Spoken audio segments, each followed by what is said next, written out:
Olá, hoje vamos conversar sobre o pensamento e por que pensamos, a partir das considerações da obra de Hannah Arendt.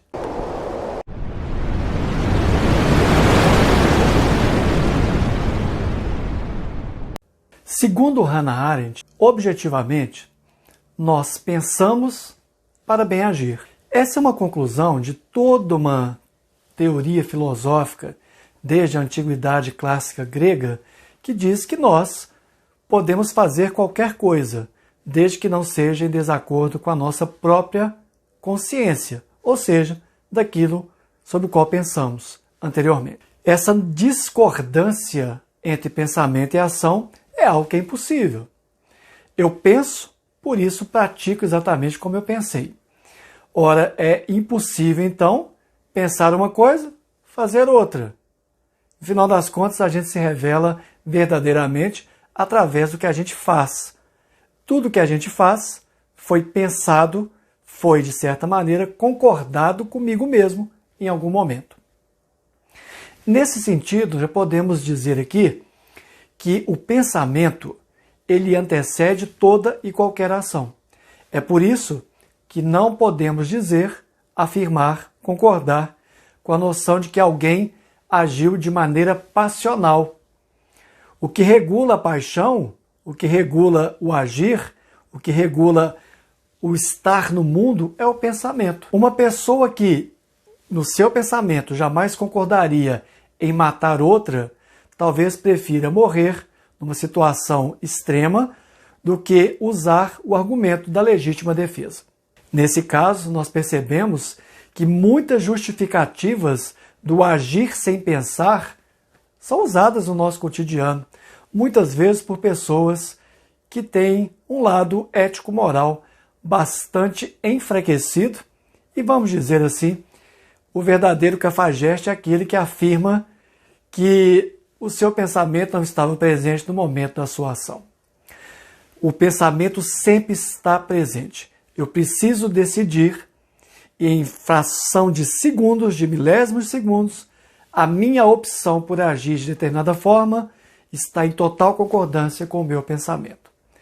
Então, essa coisa de dizer que fulano agiu de maneira irracional, isso é uma desculpa para gestos indelicados, indevidos e que normalmente são desmentidos com a prática cotidiana, através da convivência com essas pessoas, em alguns casos pelo promotor nos tribunais.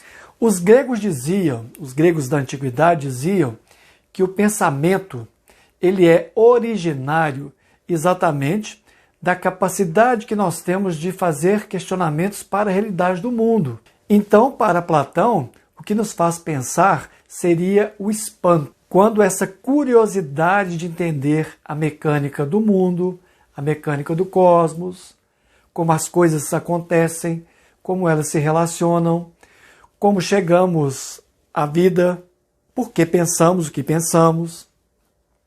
Tudo isso é originário do espanto. Ora, não há espanto sem pergunta.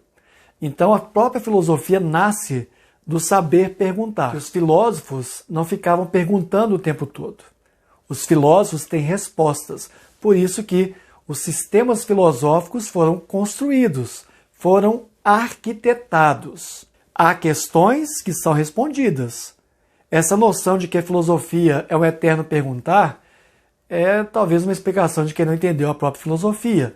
Filosofia parte do espanto, de uma curiosidade, uma questão, problema, mas tem respostas para essas questões. Mesmo que respostas, aliás, que sejam provisórias. Essa talvez seja a grande marca da filosofia, entender que toda resposta bem dada, por mais bem dada que tenha sido, ela é provisória.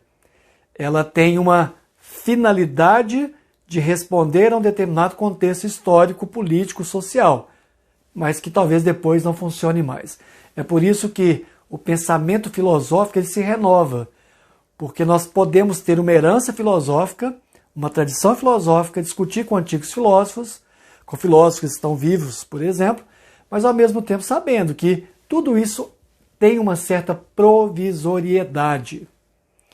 As explicações são finitas, mesmo porque a filosofia dialoga com a religião, dialoga com a ciência, dialoga com todas as ciências de maneira geral. E ao dialogar, ela aprofunda questionamentos, mas também sistematiza respostas. Todas as vezes que questionamos, é de certa maneira um exercício criativo do pensamento.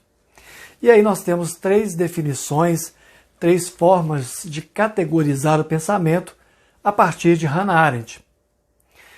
A primeira consideração arendtiana é que pensar é interromper a normalidade da vida cotidiana. Essa interrupção na vida cotidiana, seja ela do labor, seja ela do trabalho, seja ela da ação, representa um intercurso com a própria atividade que nós temos no cotidiano. Eu não paraliso apenas a atividade, mas eu me dou um tempo para entender o que eu estou fazendo. Entender a situação, rever, reprogramar, refletir. Colocar diante de mim mesmo questões que no cotidiano, na vida corrida que a gente leva, às vezes não é possível fazer. É por isso que o filósofo, o amante da sabedoria, ele cria intercursos com a ação e a realidade, com a sua vita ativa, e vai para a vita contemplativa, a fim exatamente de entender melhor a sua própria situação no mundo. A segunda característica do pensamento, segundo Hannah Arendt, é que pensar nos permite entender, criar, recriar outros mundos e realidades, como fez Platão, por exemplo. A filosofia platônica é originada do seu pensamento, da sua angústia diante da realidade da vida. E nesse caso, ele criou uma filosofia que vai dividir o homem entre corpo e alma, o que nós chamamos então de dualismo psicofísico, em que há uma alma imortal e um corpo finito. E nesse caso, segundo o pensamento platônico, segundo a sua concepção de mundo, existiria o mundo das ideias e existiria, por outro lado, este mundo material, o mundo sensível.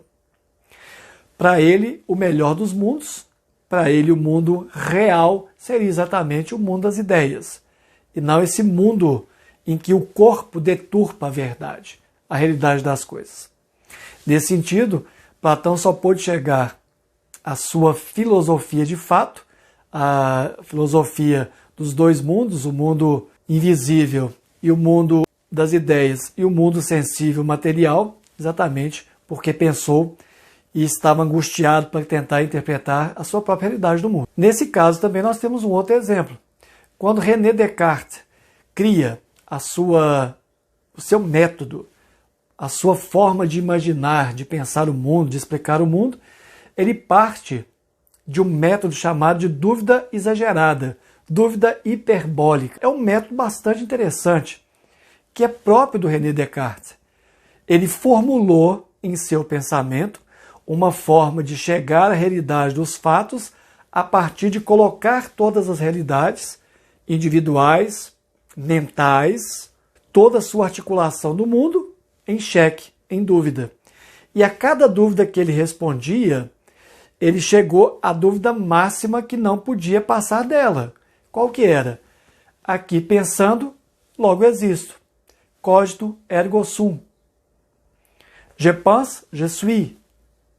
Ou seja, se eu penso, logo existo, duvidar do mundo só é possível porque eu estou pensando. É impossível, então, duvidar do mundo se eu não penso. Então penso, logo existo. Penso, por consequência, eu acabo existindo. E como que eu existo, então, para Descartes? Eu existo enquanto uma realidade do cogito, uma realidade do eu que penso, o eu pensante.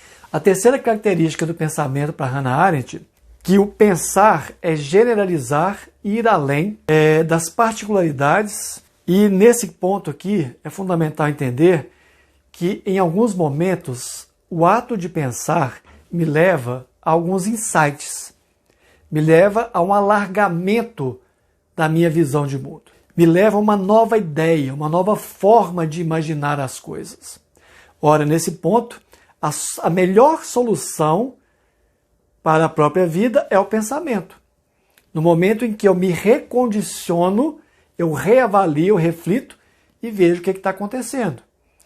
É nesse momento, então, que nós podemos generalizar.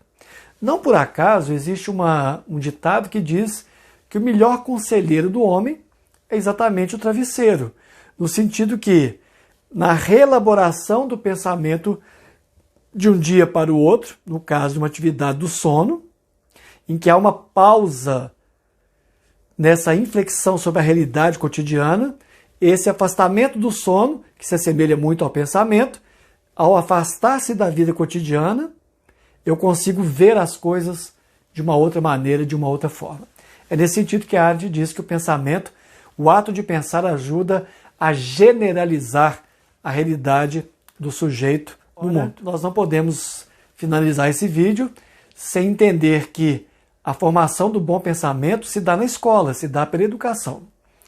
Pessoas mal educadas, pessoas mal instruídas, pessoas que não passaram pela escola, que não tiveram acesso à ciência, à filosofia, às mais diversas formas de conhecimento humano, têm uma certa limitação para o pensamento.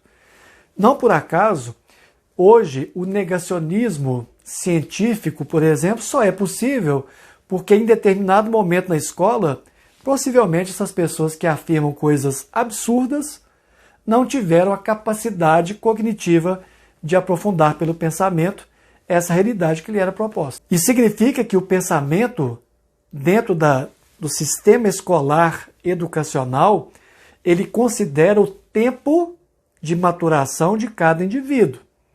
É por isso que a ciência da educação, que é a pedagogia, prevê isso. Em cada etapa, eu apresento um determinado conceito. E em cada etapa da vida da criança e dos jovens, é possível, então, pensar sobre si mesmo e pensar sobre o mundo. Agora, tem um dado fundamental. Quem não deseja pensar, não vai pensar. Quem não deseja se admirar com a realidade do mundo, vai continuar vivendo a vida de maneira absolutamente antifilosófica, vivendo apenas de ação, ação, agir, agir, sem parar para pensar no que está fazendo. Nesse caso, seria muito bom que alguns governantes do Brasil e do mundo parassem um pouco para pensar e de repente voltassem lá nas aulas do 6º ano, do 7º ano, quem sabe do ensino médio, se de fato tiver passado pelo ensino médio, ou as aulas na universidade, para refletir e para perceber as barbaridades que tem feito, a capacidade de criar aberrações políticas, porque não conseguiu em momento algum parar para pensar, parar para refletir e parar para rever a sua própria forma de atuação no mundo. Inscreva-se no nosso canal, curta, compartilhe e até a próxima.